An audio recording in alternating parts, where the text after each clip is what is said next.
They didn't call it the Dark Ages for nothing. Filthy, violent, and overcast are the ways Hollywood tends to remember our medieval past, but it hasn't always been like that. Since the dawn of cinema, Hollywood has returned again and again to the Middle Ages, a time both chivalrous and barbaric, romantic and cruel.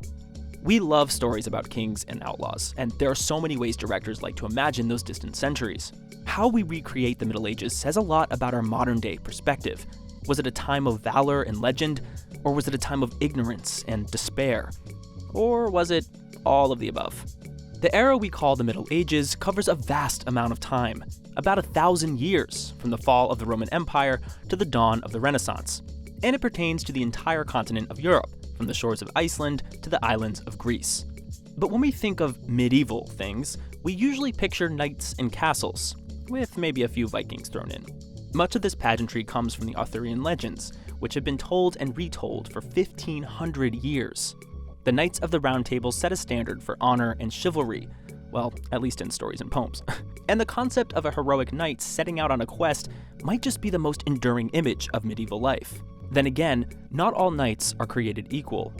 In the Arthurian legends, Sir Lancelot is the most impressive knight, but he seduces Queen Guinevere and betrays his king, tearing the Round Table apart. Knights can be flawed, and, quote, noble doesn't always mean just. The conflicted knight is a common archetype in film.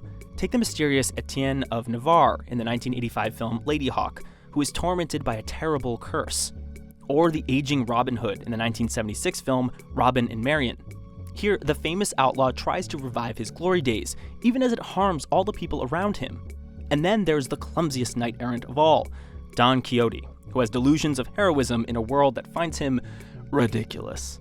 Miguel Cervantes created Don Quixote in his revered 16th century novel, and his story still busted the box office for the 1972 musical Man of La Mancha.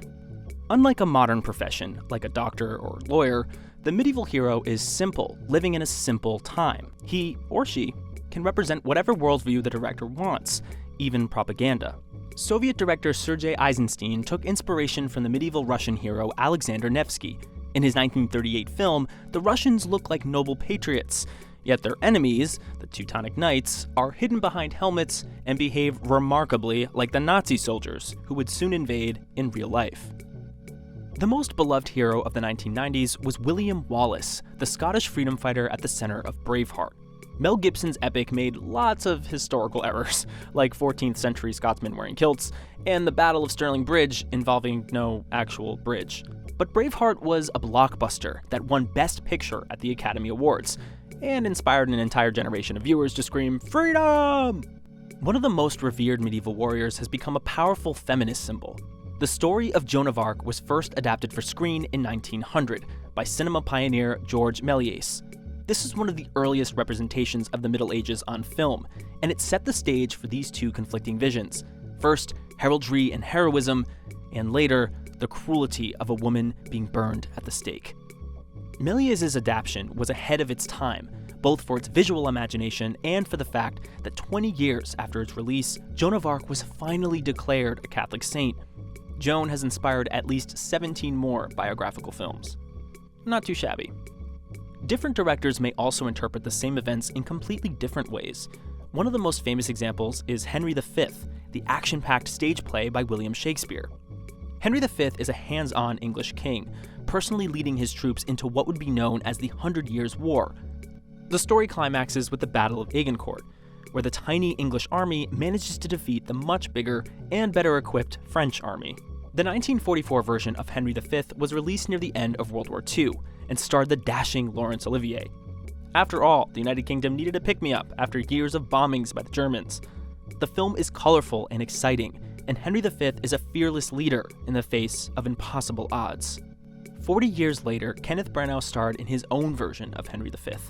The script is essentially the same.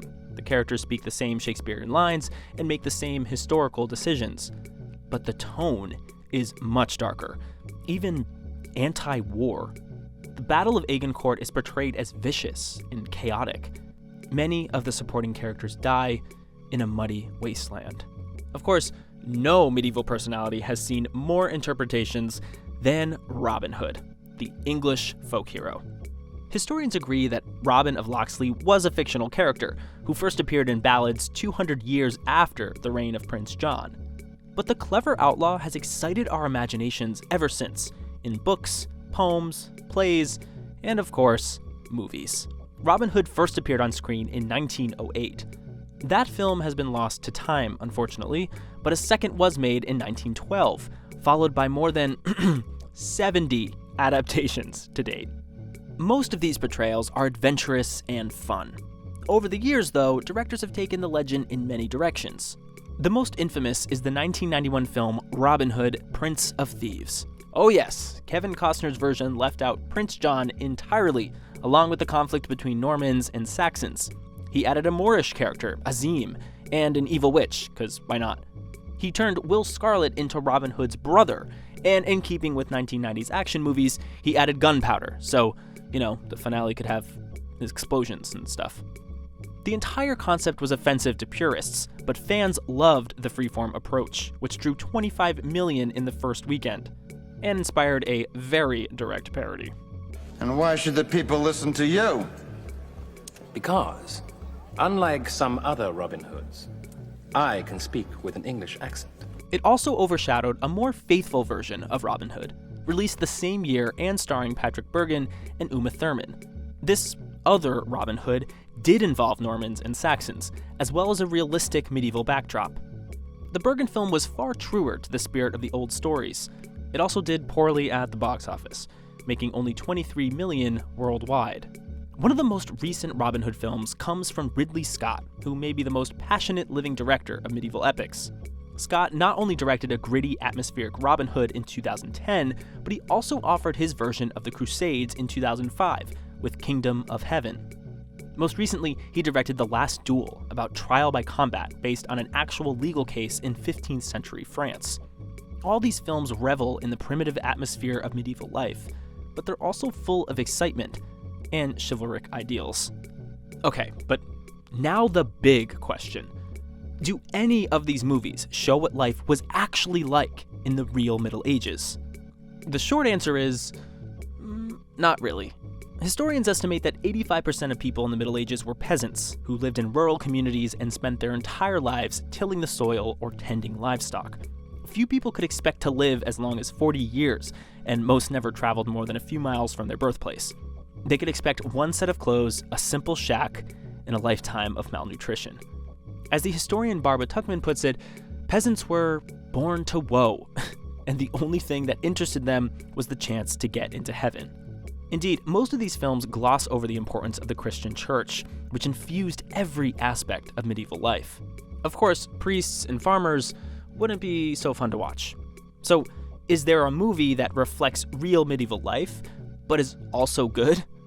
A recent triumph was a 2019 version of Joan of Arc by French director Bruno Dumont.